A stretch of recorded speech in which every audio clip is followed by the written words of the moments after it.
Good morning.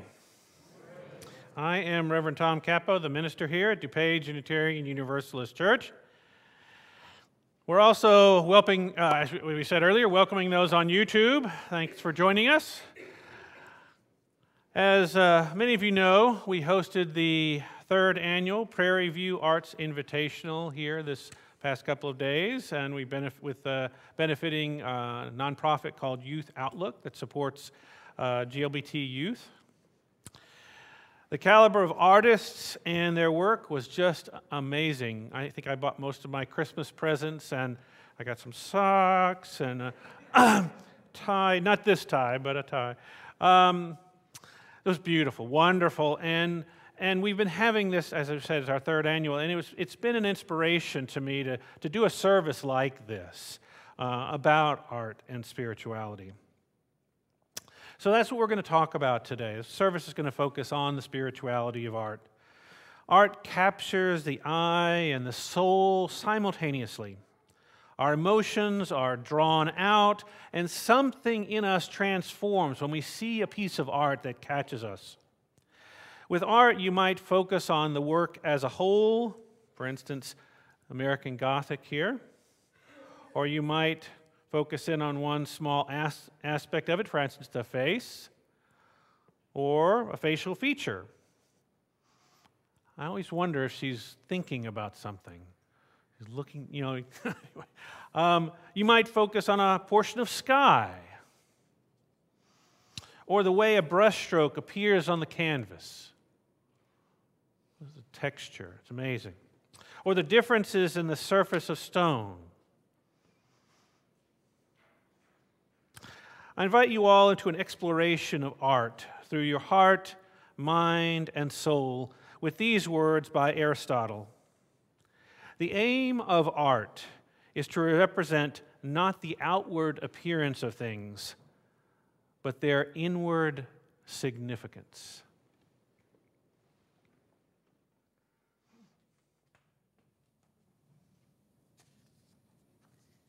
I invite you to rise in body or spirit and join me in saying our mission statement, which is printed in your order of service and will be projected, and please remain up for our first hymn. We gather as an inclusive community to grow in character, mind, and spirit, and to transform the world toward fairness, love, and compassion. Please let us join together and sing hymn number 322 in the gray hymnal, Thanks Be for These. The words will be projected.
Leonardo da Vinci wrote, "Painting is poetry that is seen rather than felt, and poetry is painting that is felt rather than seen." This quote begins a book edited by educator, author, and poet Lee Bennett Hopkins. He gathered poems by renowned authors and poets who were inspired by art at the Metropolitan Museum of Art in New York City. Kelly and I will share 3 of the poems, and you will see the source material on the wall to your left.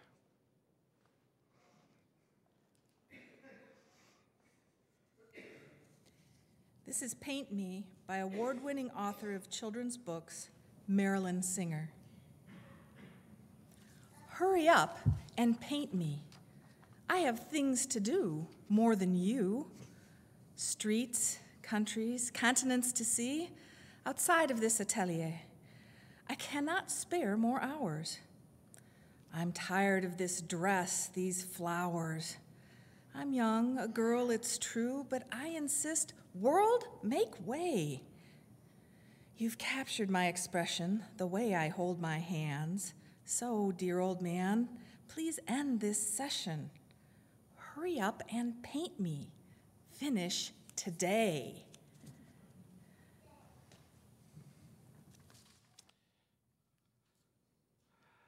Cat Watching a Spider was written by New York Times bestselling author, recipient of the 2013 Ezra Jack Keats Award, Julia Fogliano.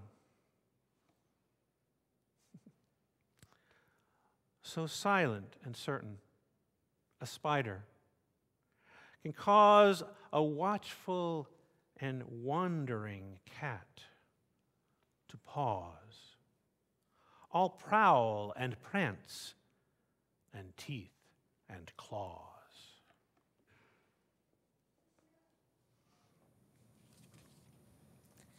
Dancing by award-winning Cuban-American author of children's books, poetry, and novels, Alma Flor Ada. Music fills the room as we play. 7 of us grow, taking up all the space, leaving only enough room for a couple to dance with quick steps, her hair flying in abandonment. 2 absorbed by our music, which continues to take over the world, everything else forgotten, unimportant, like scattered litter strewn on the dance floor.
You've heard other people's response to art, the poems we've just read. Now it's your turn. I invite you to take a deep, slow breath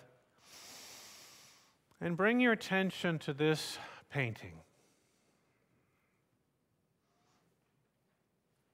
Let your eyes take it in.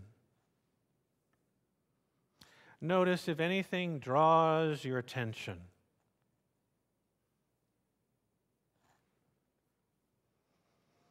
Notice if your heart, your mind, your spirit are stirred by anything as you interact with this painting.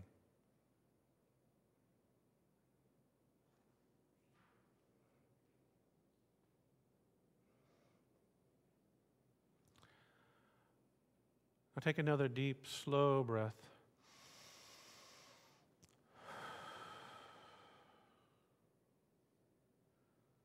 And listen inside.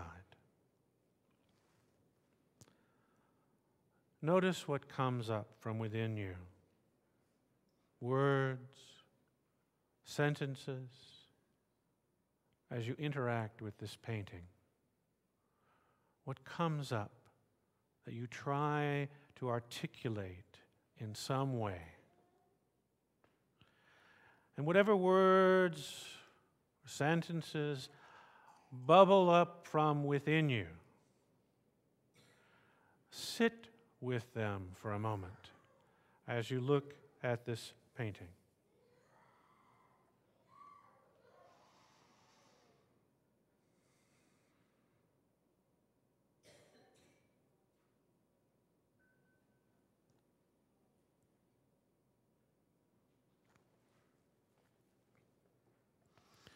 Take one more deep, slow breath.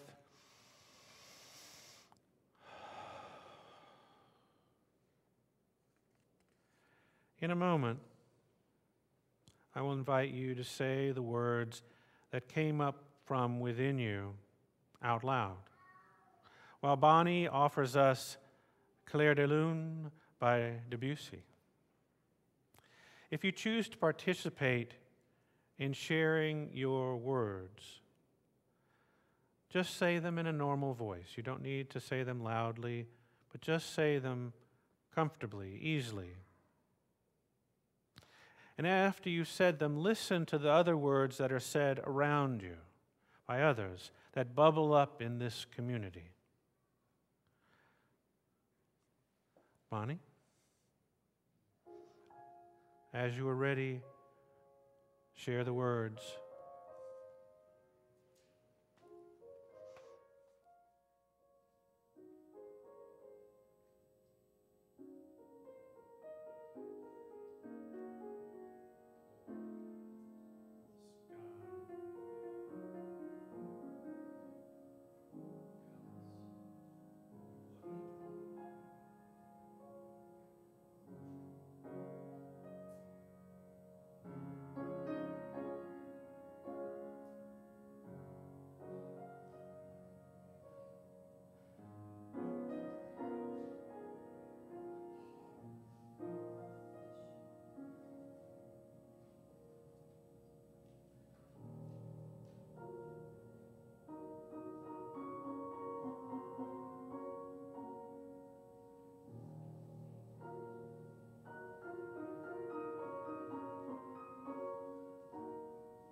Blessed be.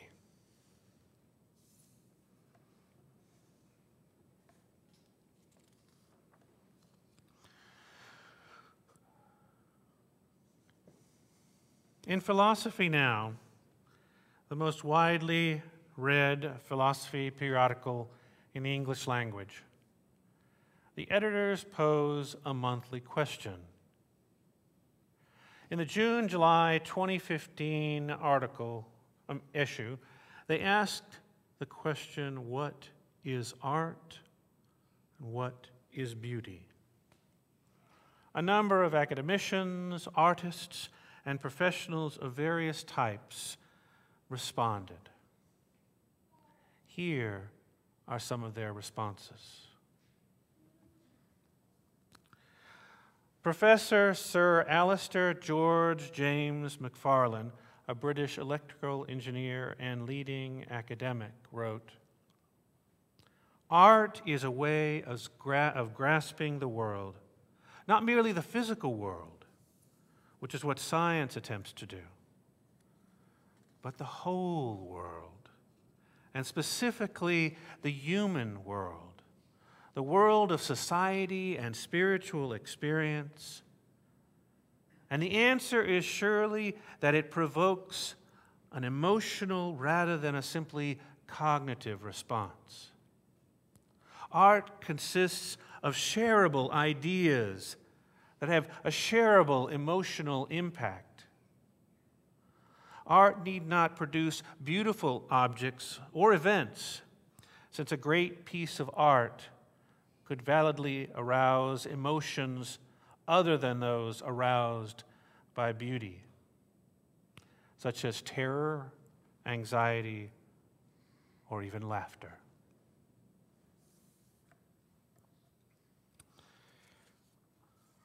Mike Mallory, an attorney, wrote, "Works of art may elicit a sense of wonder or cynicism, hope or despair, admiration or spite.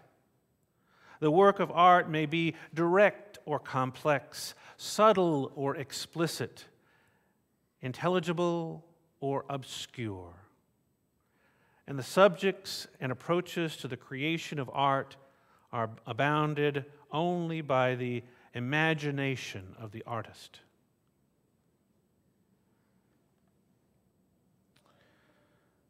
Social scientist and communications technology designer Sharia Leonardi wrote, "Art is a means to state an opinion or a feeling, or else to create a different view of the world."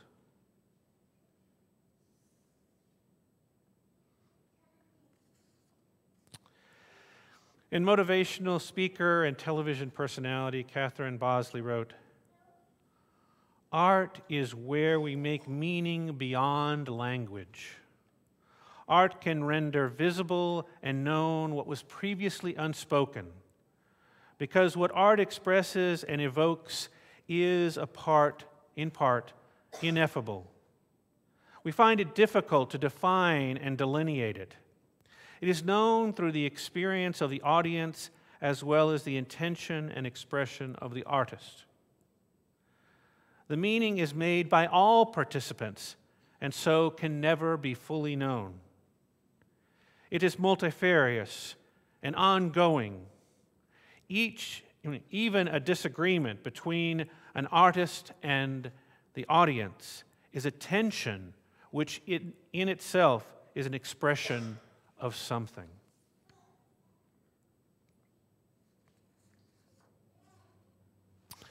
As you probably guessed, I'm using paintings and sculptures as grounding for our consideration of art and spirituality, as opposed to other forms of art, such as other visual arts or music, film, performances, literature, design, food, or even the environment.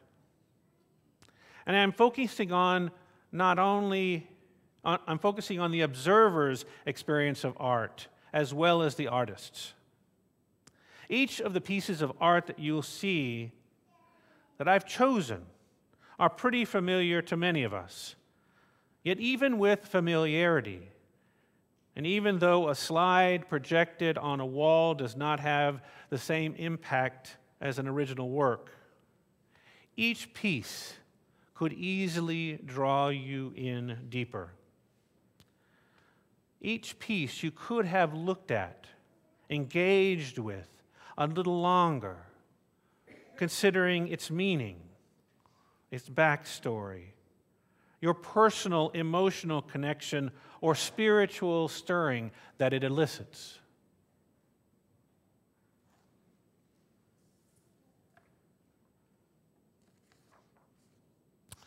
Myself, I am generally drawn to more abstract art. But the painting to your left has become one of my favorites. Nighthawks by Edward Hooper. Nighthawks was painted in 1942 and was Hooper's most famous work, due at least in part to capturing nighttime effects of man-made light. It's displayed at the Chicago Art Institute, if you haven't seen it. Now, I'd seen this picture in books and read about it before, but it wasn't until I was standing in front of it 6 years ago, just a mere inches away, that it became one of my favorite paintings. I was amazed that I was able to see this famous painting right in front of me. You know, we see all these famous paintings in books, but to actually see one, and at the Art Institute there are so many that you can see, just like the Metropolitan in New York. As I stood there before it, it started to draw me in, and I began to wonder. I wondered about the people in the diner, their thoughts and feelings. What experiences might have led them to this place at this time? And why did the artist choose to paint this time and place? What drew him in?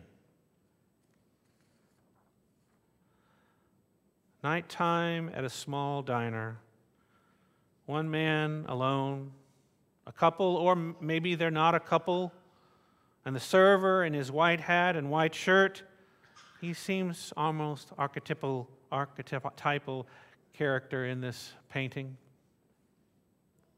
I thought of the man here sitting with his back to us. He seems to be swirling some liquid in a glass, water, vodka, I don't know. And the couple seem reflective, thinking. The woman is looking at her hand, or she has something, perhaps half-eaten food. And then I took an even further step. Why, I wondered, was I trying to build a backstory for these people? Why did I want to make meaning of this painting? Why had it drawn me in?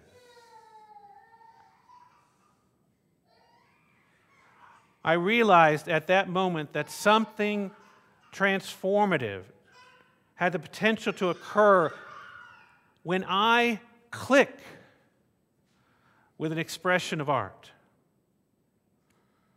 I began to look at it more closely, or perhaps a better word is more intently. And as I left this piece of art, as I traveled around the Chicago Art Institute, I found myself doing something I hadn't noticed before, opening myself to wonder at each painting that I stood before. Not always with the intensity that this Nighthawks painting had, but I allowed myself to be with each painting, to allow something to change within me as I looked at each work of art. To let my soul, my emotions, my spirit somehow be illuminated as I looked at each piece. I allowed myself a moment or several moments to be transported to what seemed like a different plane of consciousness.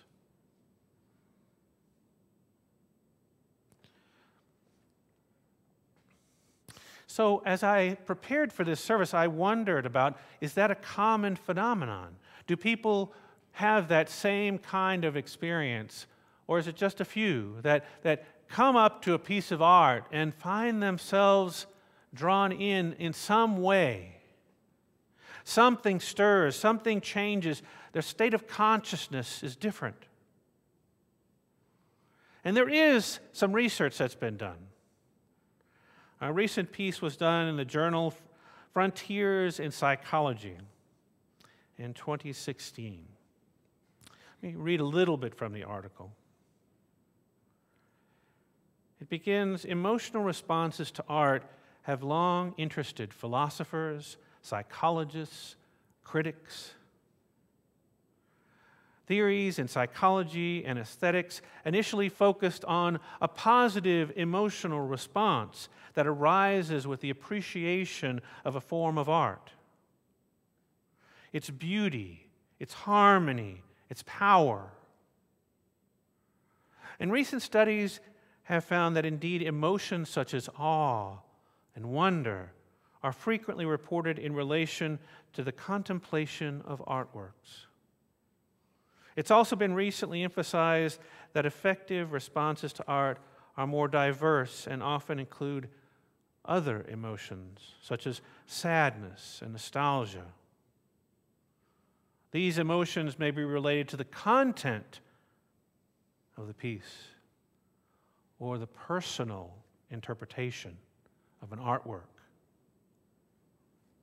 For instance, one may admire, it'll come up in a second. There we are. I'm going to have trouble with this name. Caravaggio's skill in David and the head of Goliath, but also feel disgust at the very realistic representation of dripping blood and the sadness about what the art may express. Therefore, art contemplation may trigger multiple emotions, which include aesthetic emotions driven by positive appraisals of this form of art expression, or positive or negative emotions driven by appraisals of the content or meaning of that art. The authors of this research, using self-report of various people viewing various paintings and listening to various pieces of music, found that those who described their experience of looking at a painting reported higher frequencies of wonder compared to those who described their experience of listening to music. Wonder. So what is wonder?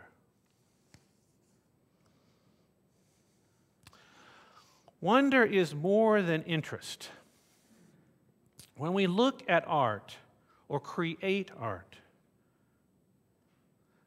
you experience it as somehow compelling. It can recall for you that time of pure-hearted curiosity about life. Art can remind you that we have, all of us, categorized, put into boxes, made assumptions, developed prejudices, and decided what is absolutely true. And then art can blow that completely apart. Art has the capacity to change your worldview, open your heart, remind you that life is more complicated, diverse, interesting, beautiful, distressing than you believed it to be. Counselor Mary Paleologos, on her blog, A Sense of Wonder, writes, "If you want to witness a natural display of a sense of wonder, just observe a child. A child's whole world is viewed through the eyes of wonder and excitement. A child has no judgments of why things are, but rather a child is in awe of life and views life through innocence, purity, and curiosity. Adults want to know what will happen, how it will happen, and when it will happen, as if it will give them some sense of control of their lives. Children, on the other hand, understand the magic of life. They see and feel it everywhere. Their sense of wonder is an innate quality they are born with and navigate their lives seeing the world with such amazement." Socrates said, "Wonder is the beginning of wisdom." To walk through life with a sense of wonder means you open up to a higher knowledge that is beyond the physical mind. Your imagination is the conduit to your higher self, which is your true self, the one that knows the truth of who you are. Art.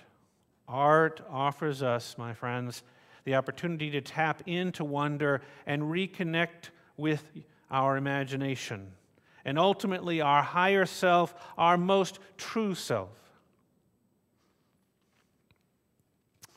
Living successfully in the world often means putting aside wonder.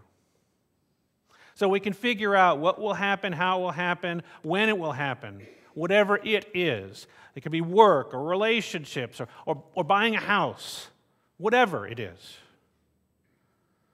Wondering, just being and wondering, offers us reflection, wisdom, imagination, opening up a part of ourselves where truth, meaning, and purpose lie.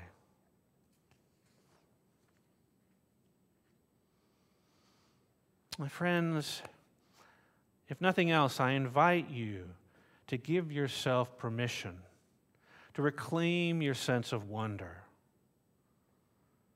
and to let art be a conduit for your reconnection.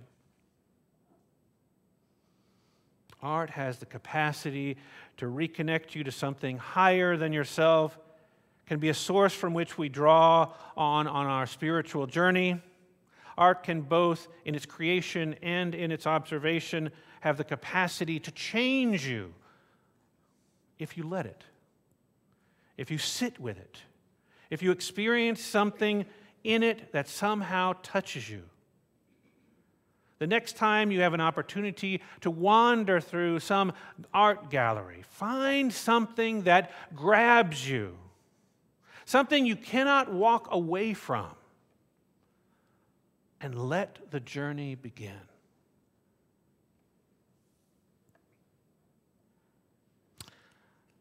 I leave you now with one more poem that was based on a piece of art. The poem is called Studio, and it's written by African-American poet Marilyn Nelson. She is currently serving as the Chancellor of the Academy of American Poets, and she's responding to this piece by Carrie James Marshall.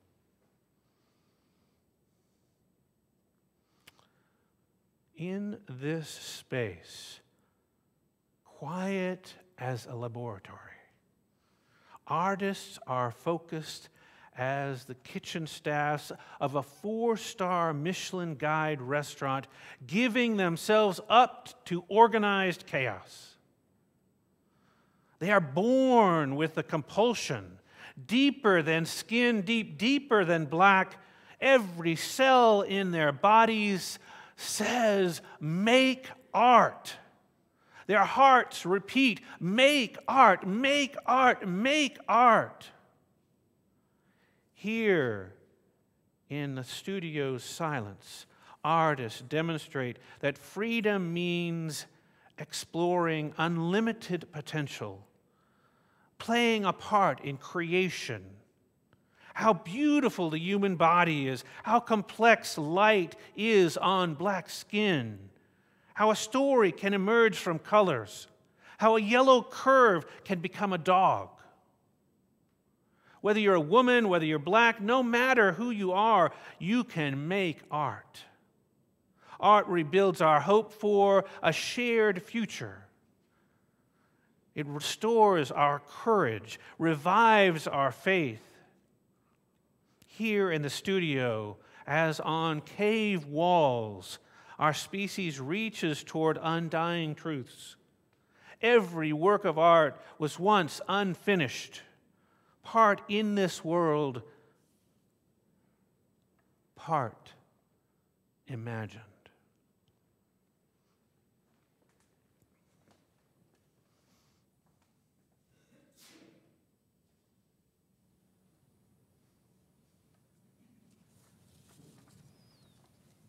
Each of us here today are separate beings, much like individual brushstrokes, all of which are different shapes, sizes, and made of different colors, each unique and beautiful.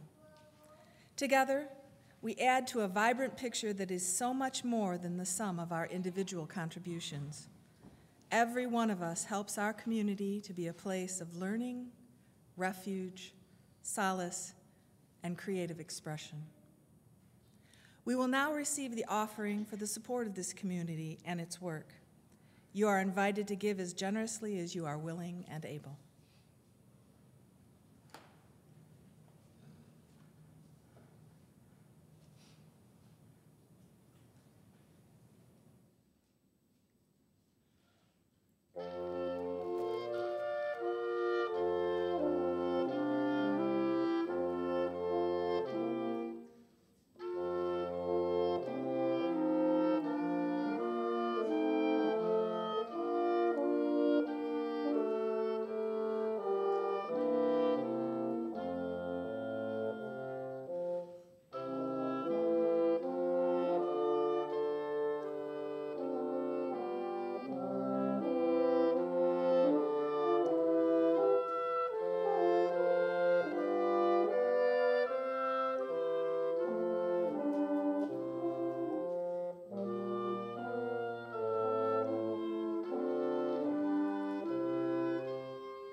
I do want to thank the West Wind Quartet for performing so beautifully today.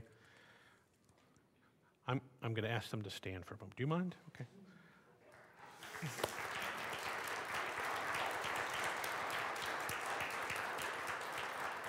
Colin Tang is on oboe. Dane Ingman is on clarinet. Claire Zhang is on horn. And Andrew Lee is on bassoon. Okay. Thank you. So as we now extinguish our chalice, let us carry its flame in our hearts, opening ourselves to that direct experience of that transcending mystery and wonder affirmed in all cultures, which moves us to renewal of the spirit and an openness to the forces which create and uphold life. So I invite you now to rise and by your spirit. Let's sing our final hymn, 1008 in the Teal hymnal. When our heart is in a holy place, the words will be projected to your left.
shared future. It restores our courage, revives our faith. Here is the studio, here in this studio, as on cave walls, our species reaches toward undying truths. Every work of art was once unfinished, part in this world and part imagined. My friends, we too are unfinished, part in this world, part imagined. So as you go forth from here, be open to that part of yourself, yet imagined, yet to be in your life. Now I invite you to turn around and greet one another, especially those you don't know. Let us share the love of this community.